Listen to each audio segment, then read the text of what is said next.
Assalamualaikum warahmatullahi wabarakatuh. Mohon izin memperkenalkan diri, nama saya Francisca Ophelia.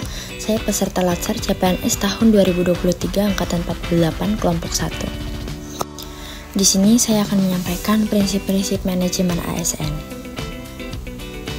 Berikut yang akan saya sampaikan yaitu kedudukan dan peran ASN, hak dan kewajiban ASN, proyeksi karir sampai purna tugas dengan menggunakan kaidah sistem merit. Yang pertama, kedudukan dan peran ASN. Berdasarkan Undang-Undang Nomor 5 Tahun 2014, kedudukan ASN dibagi menjadi dua, yaitu pegawai negeri sipil dan pegawai pemerintah dengan perjanjian kerja. Pegawai negeri sipil atau PNS merupakan warga negara Indonesia yang memenuhi syarat tertentu diangkat sebagai pegawai ASN secara tetap oleh pejabat pembina kepegawaian untuk menduduki jabatan pemerintahan dan memiliki nomor induk pegawai secara nasional. Sedangkan pegawai pemerintah dengan perjanjian kerja atau P3K merupakan warga negara Indonesia yang memenuhi syarat tertentu yang diangkat berdasarkan perjanjian kerja untuk jangka waktu tertentu dalam rangka melaksanakan tugas pemerintahan sesuai dengan kebutuhan instansi pemerintah dan ketentuan perundang-undangan. Selanjutnya yaitu peran ASN. Fungsi ASN yang pertama yaitu pelaksana kebijakan publik, di mana tugasnya melaksanakan kebijakan yang dibuat oleh pejabat pembina kepegawaian sesuai dengan ketentuan peraturan perundang-undangan. Kedua, pelayan publik, di mana tugas sebagai ASN yaitu memberikan pelayanan publik yang profesional dan berkualitas. Ketiga, perekat dan pemersatu bangsa, di mana kita sebagai ASN harus mempererat persatuan dan kesatuan negara Kesatuan Republik Indonesia. Berikutnya, hak dan kewajiban ASN. Yang pertama, hak ASN. Hak adalah suatu kewenangan atau kekuasaan yang diberikan oleh hukum, kepentingan yang dilindungi oleh hukum, baik pribadi maupun umum. Dapat diartikan bahwa hak adalah sesuatu yang patut atau layak diterima. Agar dapat melaksanakan tugas dan tanggung jawabnya dengan baik, dapat meningkatkan produktivitas, menjamin kesejahteraan ASN dan akuntabel, maka setiap ASN diberikan hak. Hak PNS dan P3K diatur dalam Undang-Undang ASN sebagai berikut. Yang pertama, untuk PNS mendapatkan gaji, tunjangan, perlindungan, pengembangan kompetensi, jaminan pensiun dan hari tua, dan cuti. Untuk P3K sama halnya dengan PNS, hanya saja tidak ada jaminan pensiun dan hari tua. Selanjutnya, kewajiban ASN. Kewajiban adalah suatu beban atau tanggungan yang bersifat kontraktual. Dengan kata lain, kewajiban adalah sesuatu yang patutnya diberikan.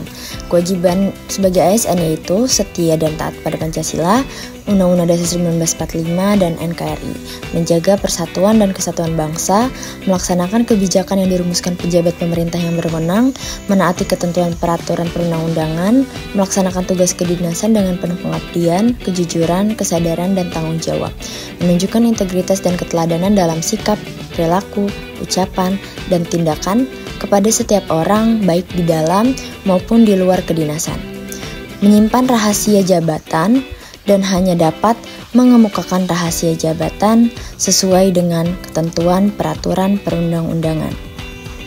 Dan yang terakhir, bersedia ditempatkan di seluruh wilayah negara Kesatuan Republik Indonesia. Proyeksi karir sampai purna tugas dengan menggunakan kaidah sistem merit. Apa itu sistem merit? Sistem merit merupakan kebijakan dan manajemen ASN berdasarkan pada kualifikasi kompetensi dan kinerja secara adil dan wajar dengan tanpa membedakan latar belakang, politik, ras, warna kulit, agama, asal-usul, jenis kelamin, status pernikahan, umur, atau kondisi kecacatan.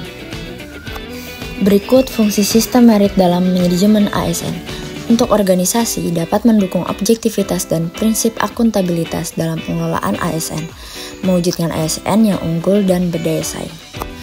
Bagi pegawai, menjamin keadilan dan juga menyediakan ruang keterbukaan dalam perjalanan karir seorang pegawai, memberikan kesempatan yang sama untuk meningkatkan kualitas diri. Saya sebagai CPNS selama 1 tahun bertugas mengikuti kegiatan Latsar CPNS yang diangkat menjadi PNS. Selanjutnya yaitu mengerjakan evaluasi kinerja secara periodik untuk memastikan agar saya dapat terus berkembang dan memenuhi standar kinerja yang ditetapkan. termasuk penilaian tahunan, penilaian bulanan, umpan balik dari rekan kerja maupun atasan, pencapaian target, dan lain sebagainya. Selanjutnya, saya juga perlunya pengembangan kompetensi yang bertujuan untuk meningkatkan keterampilan dan pengetahuan yang dibutuhkan dalam pekerjaan, seperti pelatihan, workshop, sertifikasi, program magang, ataupun rotasi jabatan untuk pengalaman yang lebih luas. Selanjutnya itu perencanaan karir yang harus disusun. Strategi untuk mencapai posisi tersebut yaitu melakukan pendidikan lanjutan atau pengalaman kerja tertentu. Selanjutnya, sistem promosi berdasarkan merit.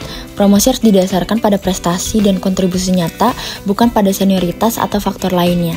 Sistem merit dapat mencakup penghargaan dan pengakuan untuk kinerja yang unggul, kesempatan untuk mengajukan diri atau direkomendasikan untuk promosi, atau proses seleksi yang transparan dan adil. Menjelang masa purna tugas, perlu ada persiapan yang matang, baik dari sisi pribadi maupun institusi. Ini meliputi rencana pensiun, program transisi untuk mentransfer pengetahuan dan keterampilan kepada penerus, dukungan emosional dan psikologis untuk menghadapi perubahan.